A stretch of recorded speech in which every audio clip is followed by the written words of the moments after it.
मेरी उम्र 19 साल थी। मैंने अभी-अभी जवानी की दहलीज पर कदम रखा था। अपनी उम्र के इस पड़ाव पर मुझे एक दिन अपने मामा-मामी के यहाँ रहने जाना पड़ा। मेरी मामी मुझे देखकर बहुत खुश हुई, लेकिन जैसे ही शाम का वक्त होता, मेरी मामी मुझे ऊपर छत पर बने एक कमरे में छुपा देती और मुझे मामा के सामने आने नहीं देती। एक दिन जब मुझे प्यास लगी तो मैं पानी पीने रूम से बाहर आ गई। तभी मुझे मामी के कमरे से उनके रोने की आवाज़ आई। मैं हैरत से मामी के कमरे में गई तो मैंने वहाँ जो देखा, उसे देखकर मेरी जान निकल गई। मेरा नाम प्रिया है और मेरी कहानी कुछ इस प्रकार है। मैं अपने घर की सबसे बड़ी बेटी थी और मेरे छोटे भाई भी था। मैं अपने छोटे से परिवार के साथ गांव में रहती थी। मेरा गांव बहुत प्यारा था। मैंने अपना पूरा बचपन इन्हीं गलियों में खेलकर गुजारा था और मैं इसी गांव में जवान हुई। मैंने कभी सोचा भी नहीं था कि मुझे अपना प्यारा सा गांव छोड़कर कहीं दूर जाना पड़ेगा। जब मुझे अपना गांव छोड़कर अपने मामा के घर जाना पड़ा तो वह दिन मेरी ज़िंदगी का सबसे दुख देने वाला दिन था। लेकिन ज़िंदगी की कड़वी सच्चाई इंसान को कहां से कहां ले जाती है। ऐसा ही कुछ मेरे साथ भी हुआ। अपना बचपन मैंने अपने माँ बाप के प्यार भरे आंचल में गुजारा था। हम जॉइंट फैमिली में रहते थे। घर बहुत बड़ा तो नहीं था, लेकिन अपना था। हमारे दादा की फैमिली में 7 लोग थे और हम 7 लोग ही थे। मेरे चाचा थे जो अभी पढ़ाई कर रहे थे और वह पढ़ाई के सिलसिले में ज़्यादातर हॉस्टल में रहा करते थे। हम बच्चे जैसे जैसे बड़े होते जा रहे थे, घर हमारे लिए छोटा होते जा रहा था। हमारी दादी और बुआ एक ही कमरे में रहती थी। कम उम्र में ही दादी ने बुआ की शादी करवा दी थी। 2 साल बाद किसी वजह से बुआ तलाक लेकर हमारे घर की दहलीज पर वापस आ गई थी। मुझे आज तक समझ में नहीं आया कि बुआ तो बहुत अच्छी थी। उन्होंने आज तक कभी किसी से ऊंची आवाज़ में बात तक नहीं की थी। फिर उन्हें कोई कैसे छोड़ सकता है। फिर बात इतनी कैसे बढ़ गई कि बुआ को तलाक हो गया। लेकिन मुझे इतना पता था कि मेरी बुआ की शादी उनकी मर्ज़ी के खिलाफ़ हुई थी। दादी ने ये शादी की थी। मेरी दादी जात पात में विश्वास रखने वालों में से थी। मेरी दादी को अपनी बिरादरी बहुत अजीज थी और इसी बिरादरी का मान रखने के लिए मेरी बुआ को दादी ने एक अनचाहे बंधन में बांध दिया था। हमारी ज़िंदगी ऐसी बहुत सी कड़वी सच्चाइयों से भरी पड़ी थी। मेरी माँ और ताई की कभी भी आपस में नहीं बनती थी, क्योंकि बात ये थी कि मेरी माँ और ताई आपस में कज़न थी और उन दोनों की आपस में कभी नहीं बनी थी। पर भाग्य ने ऐसा खेल रचा कि उन दोनों की शादी एक ही परिवार में हुई और न चाहते हुए भी उन्हें देवरानी जेठानी बनकर एक ही घर में साथ रहना पड़ा। दादी ने हमें बताया कि जिस दिन तुम्हारी माँ दुल्हन बनकर इस घर में आई थी, उसी दिन से तुम्हारी माँ और ताई के बीच में 36 का आंकड़ा बना हुआ है। आज तक ख़त्म नहीं हुआ। मैंने अपने बचपन से ही अपने माँ और ताई को आपस में जलन और बराबरी करते हुए देखा था। मैं नहीं जानती थी कि वह दोनों ऐसा क्यों करती हैं, मगर जो भी था, हम बच्चों के बीच में इस लड़ाई झगड़े का असर दूर दूर तक नहीं दिख रहे थे। हमारी माँ जितनी भी झगड़ालू और जिद्दी थी, हम सब बच्चे आपस में उतना ही प्यार मोहब्बत से रहते थे। मेरी ताई की बेटी सोनम मुश्किल से मुझसे 3 वर्ष बड़ी होगी। उसके भी 2 भाई थे, एक सबसे बड़ा और एक छोटा। बड़ा भाई राज कॉलेज में पढ़ता था और पढ़ाई के बहुत होशियार था और मेरा और सोनम का पढ़ाई में बिल्कुल भी मन नहीं लगता था। हम दोनों ही बहुत निकम्मी थीं। हम दोनों की ही माएँ हमें निकम्मेपन पर पढ़ाई से जी चुराने पर हम दोनों को बातें सुनाया करती थीं। हमारा घर तो लोगों के हिसाब से बहुत छोटा था, लेकिन हमारे घर के पिछले भाग में एक बहुत प्यारा बगीचा था। ये बगीचा हमारी दादी की मेहनत और लगन का ही नतीजा था। मैं और मेरी ताई की बेटी सोनम, हम दोनों ही आम के पेड़ से तोड़कर कच्चे आम खाते थे। जब बाद में दादी को इस बात का पता चलता तो वह हमें अपनी लाठी से मारती, क्योंकि दादी अपने बगीचे में किसी को भी नहीं रहने देती थी। ये अलग बात है कि मैं और सोनम अपनी दिन का एक बड़ा हिस्सा उस बगीचे में गुजारते थे। मैं 10वीं क्लास में थी। इस वक्त हमारे बोर्ड के पेपर चलने वाले थे, इसलिए राज हम दोनों को ही अपने पास बैठाकर ज़बरदस्ती पढ़ाता था। राज पढ़ाई में बहुत तेज़ था और घरेलू सियासत से दूर रहता था। जब उसने सोनम के साथ मुझे भी पढ़ाने की बात की तो पहले तो माँ और ताई के बीच इस बात को लेकर बहुत बड़ा झगड़ा हुआ। पर जब दादी ने अपनी गर्जन आवाज़ में कहा कि प्रिया और सोनम को दोनों को ही राज पढ़ाएगा, तो माँ और ताई बिल्कुल चुप हो गई, क्योंकि घर में दादी का बहुत रोब था और माँ और ताई दोनों दादी से बहुत डरा करती थीं। यही वजह है कि माँ और ताई दोनों अभी तक दिल पर पत्थर रखकर एक ही साथ एक ही घर में रहती थीं, क्योंकि मेरे पापा कभी भी अपनी बीवियों की बात नहीं मानते थे। वह हमेशा दादी की बात मानते थे। यही वजह थी कि मेरी माँ और ताई हमेशा एक दूसरे पर गुस्सा निकालती थीं। बस समय निकलता गया और जैसे तैसे करके मैंने और सोनम ने 12वीं की परीक्षा पास कर ली और इसी बीच हम दोनों ने कॉलेज में दाखिला लिया। कॉलेज में दाखिला लेने के कुछ ही समय बाद मुझे कॉलेज में एक लड़के से प्यार हो गया। उस लड़के का नाम अमित था। उन दिनों मेरे दिल में एक अलग तरीके से धड़कना शुरू किया और मैं पूरी तरह उस लड़के की तरफ आकर्षित हो गई। मैं हर समय उस लड़के के सपना देखा करती थी, लेकिन वो लड़का मुझे सिर्फ अपनी एक अच्छी दोस्त मानता था। उन्हीं दिनों एक अजीब किस्सा हुआ। मेरे चाचा ने घर में किसी को बिना बताए शादी कर ली। इस बात का घर में सबको तब पता चला जब वह अपनी नई नवेली दुल्हन को लेकर घर आए। दादी ने चाचा को पहले बहुत बातें सुनाई। बाद में चाचा से पूछा, तू इसे कहाँ रखेगा, क्योंकि इस घर में तो जगह ही नहीं है। चाचा ने कहा कि यहीं रखूँगा। इस बात पर दादी ने उन्हें घूर कर देखा तो चाचा ने कहा कि अभी तो शहर में रखूँगा, लेकिन कुछ वक्त बाद में इसे यहीं लेकर आ जाऊँगा। एक दिन रुककर चाचा चाची को लेकर शहर चले गए, लेकिन परेशानी यही थी कि जब चाचा चाची को लेकर बाद में हमेशा के लिए रहने आएंगे तो वह कहाँ रहेंगे, क्योंकि घर में उनके रहने के लिए जगह नहीं थी। इस बात का हल मेरी माँ ने कुछ इस तरीके से निकाला कि पेपर ख़त्म होने के बाद जब मेरी छुट्टियाँ पड़ेंगी तो वह मुझे कुछ दिनों के लिए मामा के घर रहने के लिए भेज देंगी और फिर बाद की बात में देखेंगे। पेपर जब करीब आ गए तो राज ने मुझे और सोनम को पढ़ाना शुरू कर दिया। जैसे तैसे पढ़ाई करके मैंने और सोनम ने अपने पेपर दिए। पेपर ख़त्म हुए थे कि चाचा वापस आ गए। अब मुझे अपने मामा के घर जाना पड़ा। मामा के घर जाने से पहले कॉलेज से अमित से मिलने के लिए गई, लेकिन मैंने देखा कि उस लड़के के दिल में मेरे लिए कोई जगह नहीं थी। पर पता नहीं क्यों मेरे लिए उससे और दूर रहना बर्दाश्त से बाहर था। पर मुझे एहसास हुआ कि मेरा प्यार एक तरफा ही है और तभी मैंने मामा के घर जाने का इरादा पक्का कर लिया। एक तरफ मेरे दिल में बहुत उदासी थी और दूसरी तरफ इस बात की खुशी भी थी, क्योंकि मैं पहली बार मामा के घर जा रही थी। मेरे पापा और मेरा छोटा भाई मुझे मेरे मामा के घर छोड़ने के लिए स्टेशन पर गए।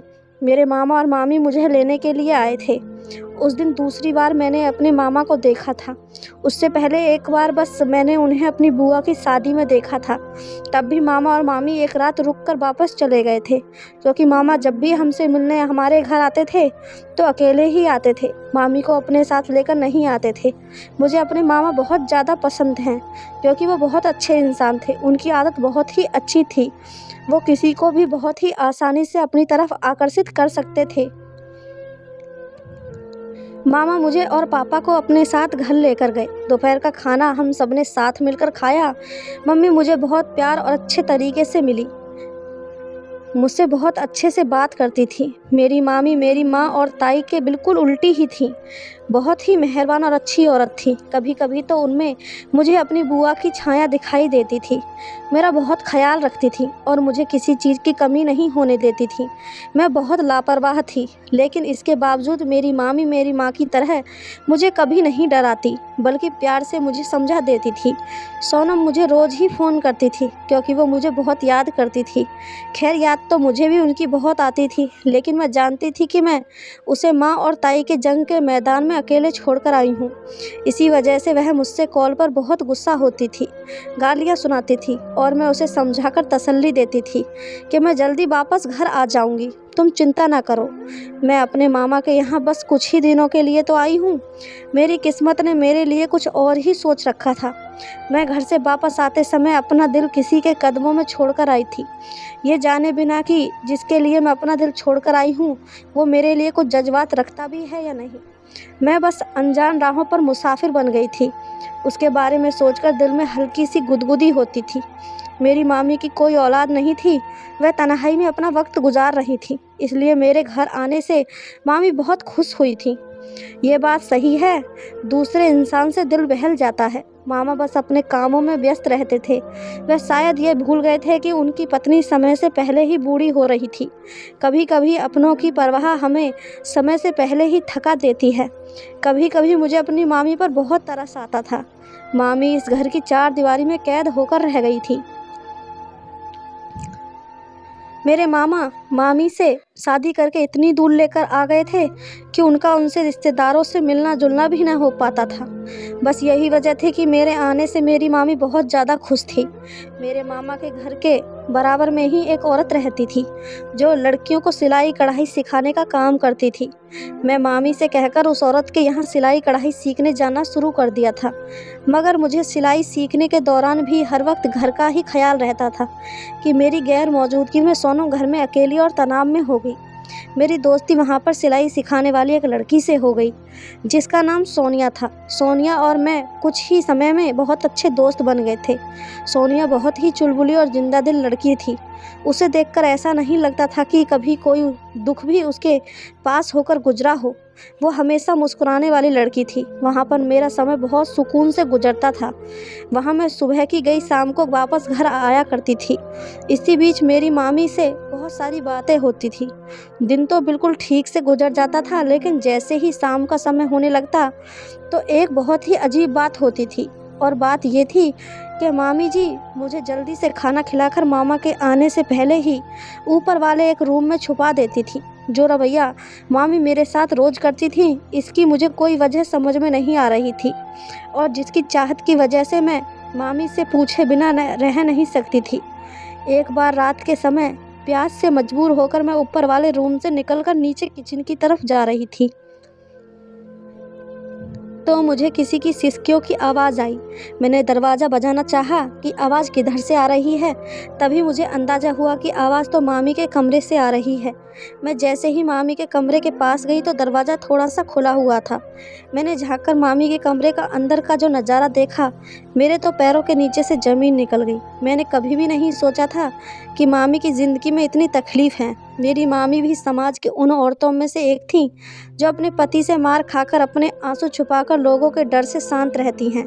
मैंने थोड़ा सा और अंदर खिसक कर देखा तो अब अंदर का नज़ारा साफ दिख रहा था। मामी बेचारी ज़मीन पर पड़ी सिसक रही थी और मामा बेदर्दी से मामी को पीट रहे थे। अंदर का ये नज़ारा देखकर मेरे मुंह से चीख निकलने ही वाली थी कि मैंने अपने हाथ अपने मुंह पर रख लिया और अपनी जीभ को रोका और तेज़ कदमों से भागती हुई ऊपर अपने कमरे में जाकर ज़मीन पर बैठ गई। मेरी सांसें अभी भी बहुत तेज़ चल रही थी। मेरा दिमाग अभी कुछ देर पहले के वाक़ये को कबूल नहीं कर पा रहा था। मेरे सामने सब बात साफ़ हो गई थी। मेरी आंखों से आंसू बहने लगे। मामा का ये रूप मेरे लिए बहुत ही ज़्यादा तकलीफ़ देता। बाहर से बहुत ही नरम दिल दिखने वाले मामा का असल रूप ये होगा, मैंने कभी सपने में भी नहीं सोचा था। मैं पूरी रात ज़मीन से लगे आंसू बहाती रही। मामा मामी की शादी को 12 साल का समय गुजर चुका था। न जाने मामी कब से मामा की मारपीट बर्दाश्त कर रही थी। इस सब के बावजूद भी मामी ने आज तक किसी से कोई गिला शिकवा नहीं किया था और बहुत ही सब्र और शुक्र करने वाली औरत थी। मगर अब बात हद से ज़्यादा आगे बढ़ गई थी। अब तो मामी की जवानी भी ढल चुकी थी। मामा को अब तो मामी की बढ़ती उम्र का ख्याल रखना चाहिए था। मामा शायद उन मर्दों में से थे जो औरत को अपने पाँव की जूती समझते हैं। मैंने अपनी ज़िंदगी में पहली बार किसी मर्द को ऐसे रूप में देखा था। वैसे इस तरह के कई हिस्से तो सुन रखे थे, मगर हकीकत में ऐसे होते हुए मैंने पहली बार देखा था। मेरे ताऊ और मेरे पापा मेरी माँ ताई पर बेशक बहुत रोब और बराबर रखते थे, मगर कभी अपनी औरतों को बेइज्जत नहीं किया था और न ही उन्होंने कभी उन पर हाथ उठाया था। मगर उसी रात मैंने अपनी ज़िंदगी का सबसे बड़ा फ़ैसला कर लिया था। मगर इस फ़ैसले को करने के लिए मुझे अपने दिल में मौजूद सभी जज्बातों को कुचलना पड़ा। उस रात में ही वहीं बैठे बैठे मेरा दिल शादी से बिल्कुल उठ गया था। मैंने इस समय फ़ैसला कर लिया था कि मैं अपनी ज़िंदगी में कभी शादी नहीं करूँगी। मेरे दिल और दिमाग पर शादी का एक ऐसा रूप छप गया था। मैंने रात तो जैसे तैसे रोकर गुजार दी, मगर सुबह होते ही सबसे पहले मामी की तलाश में किचन में गई। जाकर देखा तो मामी नाश्ता बना रही थी। मामी सबसे पहले मामा के लिए नाश्ता बनाती थी। मामा के जाने के बाद मामी घर की साफ़ सफाई करने लगती थी। वह कामों में व्यस्त होकर अपनी ज़िंदगी की तकलीफ़ों को भूलने लगी थी।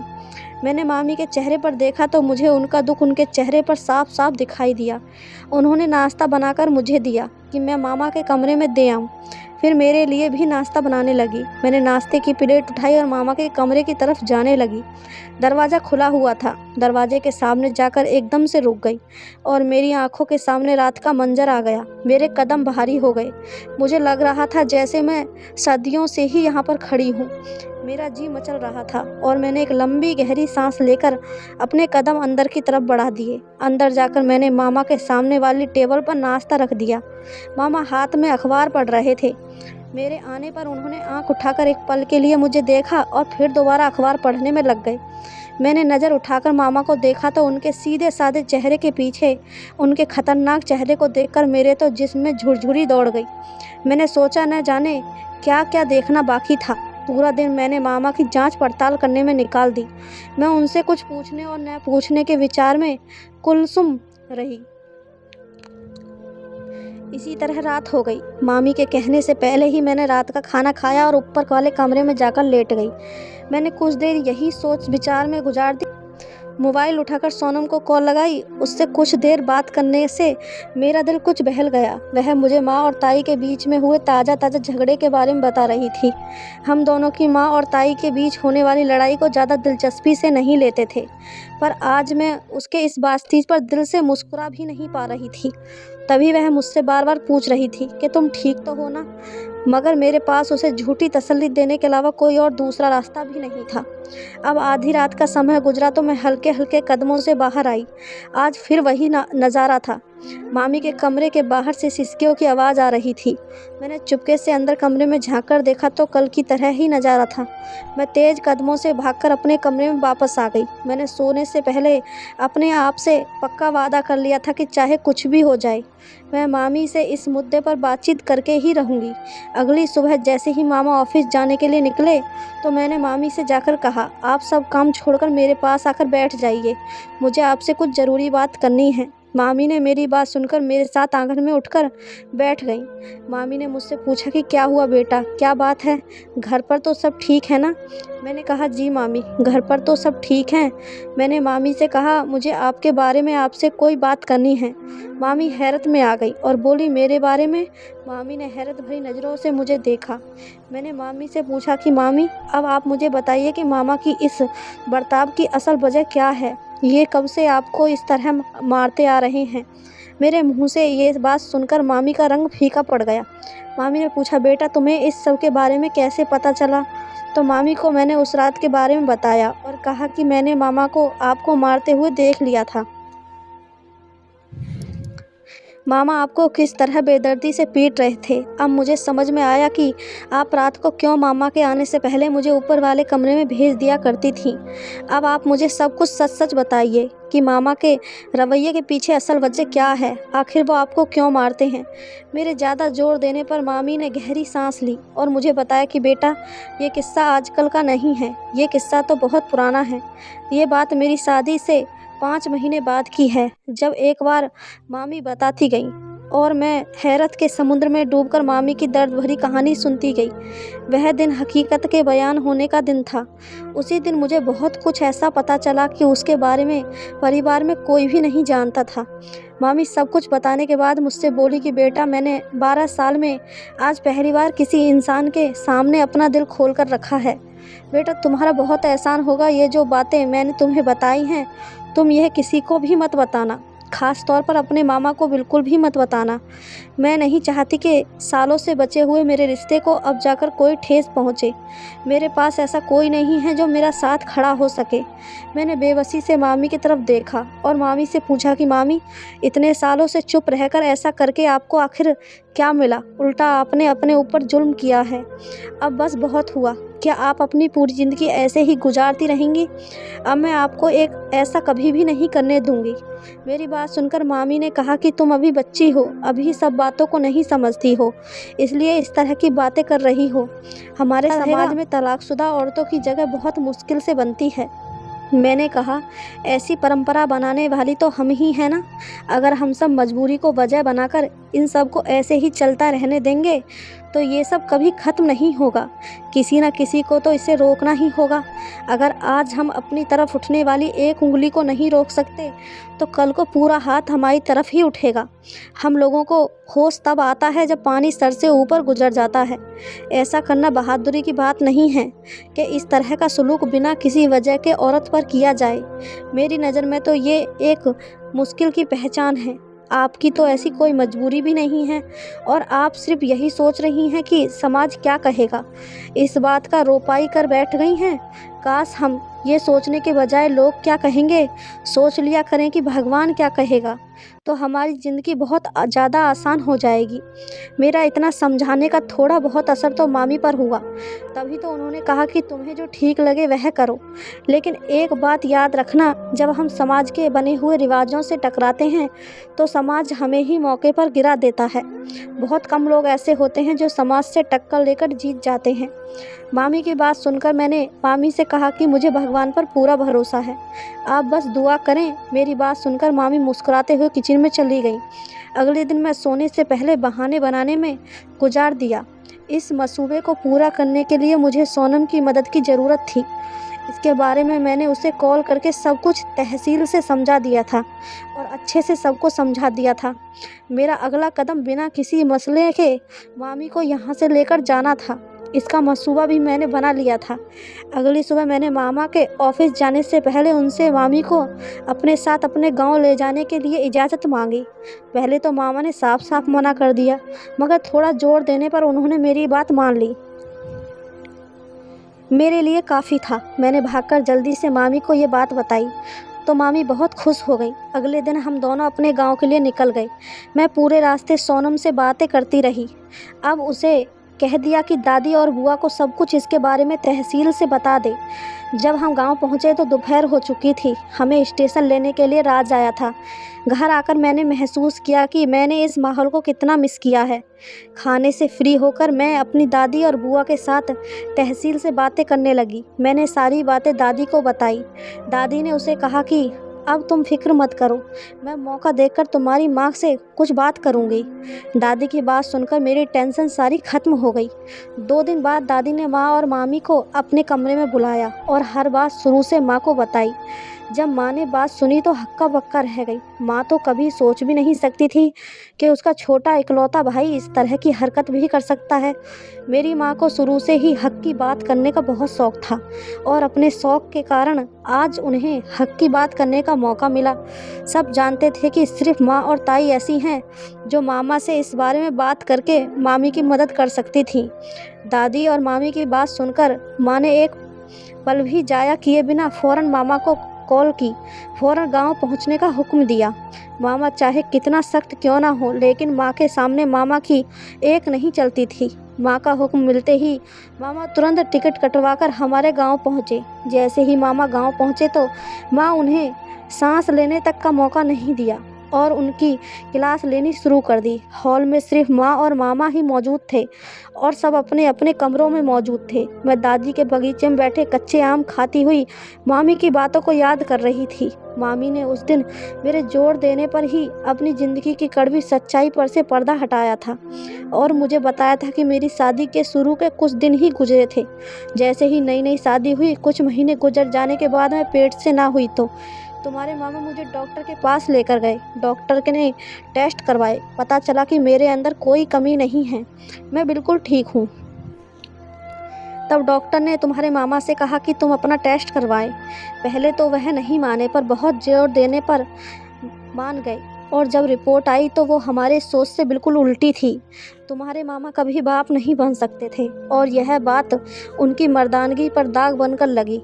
मैंने तो इन सबको भगवान की मर्जी मानकर कबूल कर लिया था, पर वह ये सब कभी भूल नहीं सके। मैं हमेशा उन्हें समझाने की कोशिश करती रही, मगर वह समझते कि मैं उनका मजाक उड़ा रही हूँ और इसी गलतफहमी ने उनके अंदर एक चिड़चिड़ापन पैदा कर दिया और वह अपनी इस कमी को गुस्सा मुझ पर निकालने लगे और इसके लिए उन्होंने मुझे रोज़ मारना पीटना शुरू कर दिया।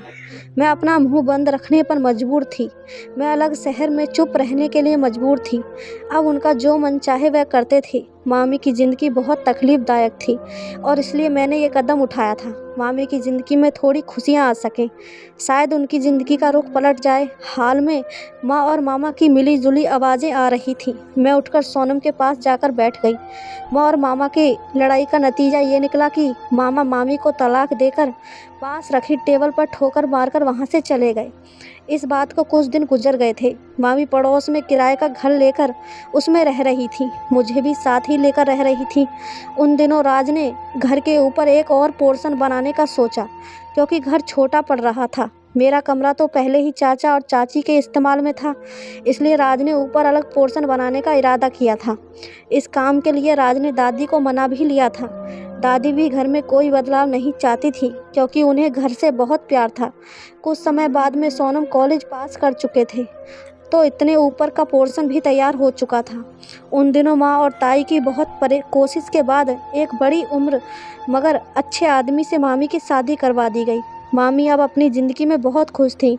उन दिनों राज भी नौकरी करने लगा था और ताई राज की शादी के लिए एक अच्छी लड़की की तलाश करने लगी थी। मेरा तो शादी से भरोसा उठ गया था। सोनम ने मुझे बताया कि ताई ने राज के लिए एक अच्छी लड़की ढूंढ भी ली है। राज भैया की शादी उसी लड़की से हो जाएगी।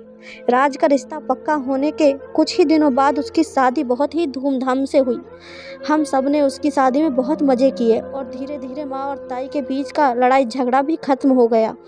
अब हम सब अपने पूरे परिवार के साथ मिलजुल कर बहुत खुशी से रहते हैं और मेरी मामी ने एक बहुत ही प्यारी बेटी को जन्म दिया है। आप सबकी इस कहानी के बारे में क्या राय है, हमें कमेंट करके ज़रूर बताएं। कहानी अच्छी लगी हो तो चैनल को सब्सक्राइब, वीडियो को एक लाइक ज़रूर करें। धन्यवाद दोस्तों।